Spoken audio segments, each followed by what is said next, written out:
Hello, everybody, and thank you for tuning in to the Liberty Report.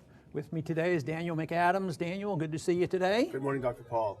Good. There's a subject I'd like to bring up today, and it's a serious issue, and I'd like to see if we can sort this out. And that is that there was a recent poll done by Gallup, and very interesting. They claim that one half of the American people see their own government, our government, as a threat. That to me sounds like, I don't know, progress, or is there a problem there? Yeah, a threat to life and liberty, you know, and it's interesting. If you look at the poll taken over years, it has increased with some stops and starts, but has sort of generally increased over the years.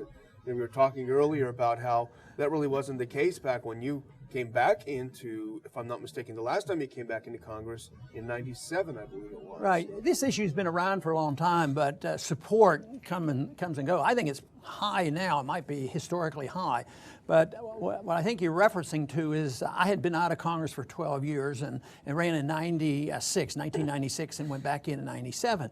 And within a week or two, since people knew me a little bit because I had run as a libertarian, I was on C-SPAN. And high on my mind was two recent events. One was Ruby Ridge, and one was the burning down of the Davidians at Waco. And the subject came up, and I said, you know, the American people are getting to the point that they fear their own government. I didn't think it was too astounding, but for 20 years ago, and almost 20 years, it must have not been appropriate, it must not have been politically correct. And of course, in some circles, even today's discussion isn't politically correct because we're challenging the concept of American exceptionalism.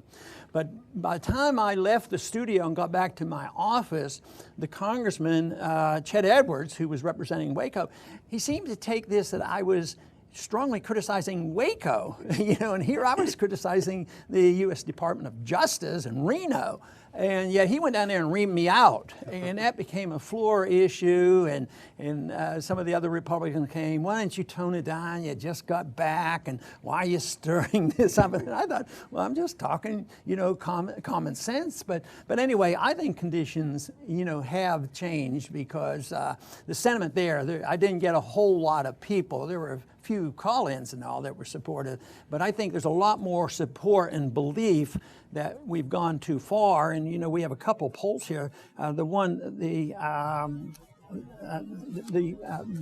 that we're talking about dealt with the domestic, but then there's another one, another emphasis by Oliver Stone. He talks a lot about foreign policy, and just generally speaking, people in this country are now coming out in opposition to government. The reason I like this is I think we can get into this wedge, which we've been trying to create, is that if you oppose government policy and if you oppose unnecessary, unconstitutional, dangerous, ridiculous wars, you're not un-American. And now it's getting to the point we can and should, as a patriotic duty, if you want to use that term, to stand up to our own government when they're going wrong. And maybe this should be encouraging.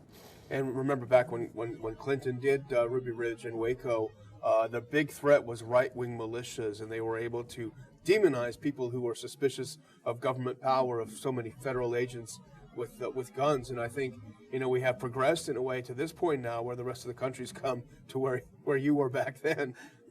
Matter of fact, in this Gallup poll, one of the things that they cited, the reason they fear our own government, is the gun issue. I mean, they listed some other things which were very appropriate. Government's too big. It's too powerful. Too many violations of civil liberties. It looks like they're going to continue to control gun ownership, and they see this as all, you know, a danger, and yet.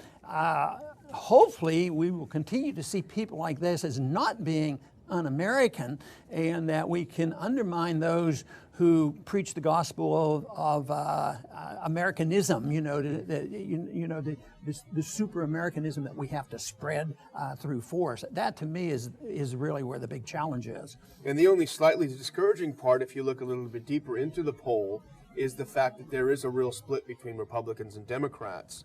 You know, that 50% overall distrust the government, but of that today, 65% Republicans, 32% Democrats distrust. And if you look back to 2007, it was just flipped. 59% of Democrats, you know, and 24% of Republicans. So a lot of it has to do with whether your guy is in power. So it's not time for a victory cry yet, but overall the trend increases of people who fear the government. And Ryan McMakin from the Mises Institute actually wrote an article about there and demonstrates this by graph on how it switches around. But you know, like the conservative Republicans, when they're out of power, those dirty old Democrats, they spend too much money. But then when they're in charge, what do? But that's part of what I think people are resenting. And this is the reason why we have to help people straighten this out. Maybe that partisanship will change a bit, because you know, even though we didn't go to a complete victory or anything in our campaigns, the people who got interested, interestingly enough, were usually out of government. You know, they're not voters. They weren't strong Republicans or Democrats, and they were young people too. And I think the one poll in there, that one article indicated that where the opening is for the ideas that we express are, amazingly, like it's a surprise to me, are young people and minorities as well. I think it's such a shame that we talk about minorities as a group.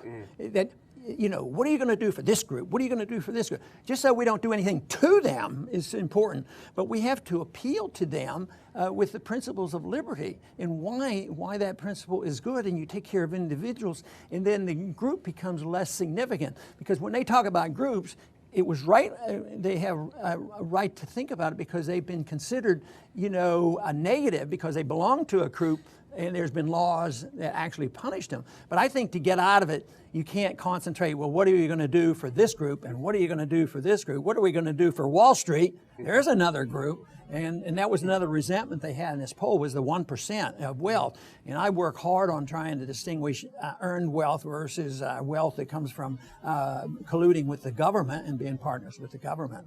Yeah, that was an interesting little point that Ryan McMakin made in his post. It was a poll taken last year by Pew, and it found that while only about 11% of Americans self-identify as libertarians and demonstrate they understand what it means, in that group, very, very high for young people. So that is that is the future. But I think he mentioned even there that was a significant number of Hispanics are open to this, but of course I want that to be the secondary thing. I want people as individuals to believe their best interests are served by protecting their interest and their liberty, and so it's their life. They run their own life. It's their money. They get to spend their own money. That they're never forced into paying for or fighting in wars that make no sense, and that should serve the interests of all individuals and all groups. But if they're looking for handouts, if they're looking for benefits, just think about, you know, I keep thinking, and I continue to speak on college campuses, do I have to go there for, you know, a statement on what I'm going to do for the students? Oh, okay, there's $1.3 trillion students owe. Oh, we'll just throw that out the window. So you don't have to pay for it.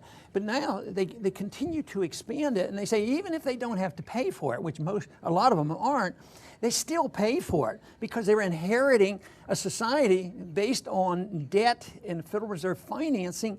So there aren't any jobs. So it didn't do any good. They get out of college, so they pay whether they have to pay, you know, whether it's paid for directly by them paying their loan back, or whether it's paid for by the government running up more debt and printing more money. That to me isn't the solution. People have to realize it's in their best interest.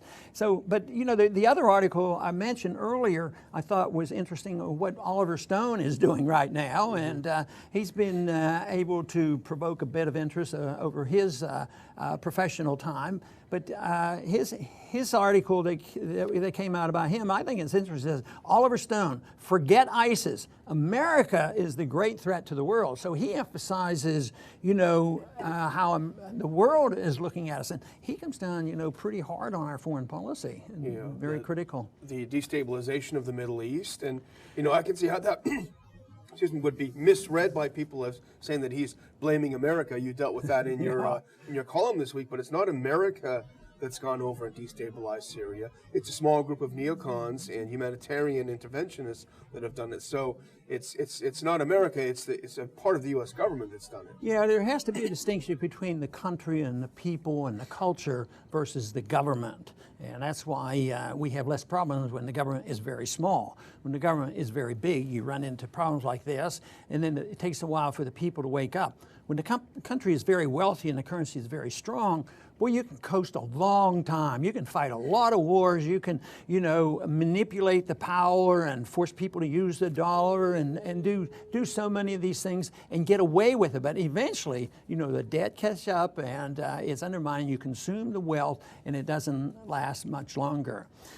Yeah, I was just going to say, while we can be encouraged that people are becoming more distrustful to the government, there's a danger that can manifest itself in a more extreme way. We were looking at another poll earlier that found that by YouGov, which found that nearly a third of Americans would support a military coup against the government. So that's what happens when you move to the extreme. Yeah, and I'd have to really look into that. And when we talked about it, I thought, could this possibly be true? And you looked at that closely, and the poll claims that, but it does seem to be an extreme viewpoint. I want the opposition to be there, but I don't think that's going to be the answer. Even for me, it's theoretical in that force doesn't usually solve any of the problem. But what are the odds of winning? How many guns can you go up against? And although I expect to see some of this happening, but not so much that there is a planned conspiracy and a coup, what I foresee is the danger of the breakdown of the economic system. And then there's bartering and there's more violence in the city because there's no way they're going to pay these pension funds and Social Security. And then there's going to be problems, and then the fights will be there and there will be violence. But that to me is a little bit different than the perception you have with a military coup. I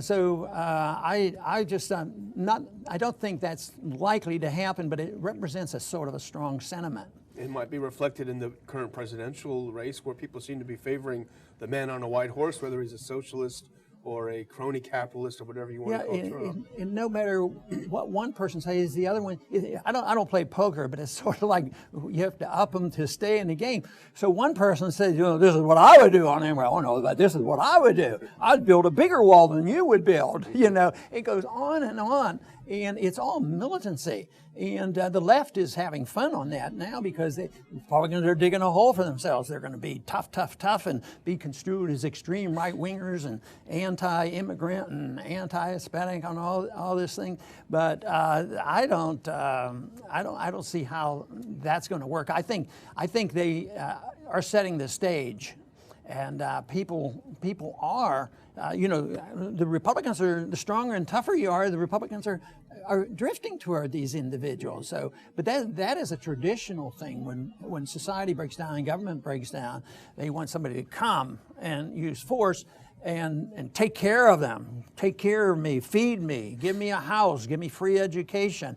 And someday they're going to wake up and find out there ain't no such thing as a free lunch. Eventually you pay for it. And unfortunately, the payment comes at the sacrifice of liberty. And that, of course, is what's happening now. And the sacrifice with our foreign policy is the sacrifice of liberty and the encouragement of all countries to have a very distasteful look at what America is all about. So that should be our big concern.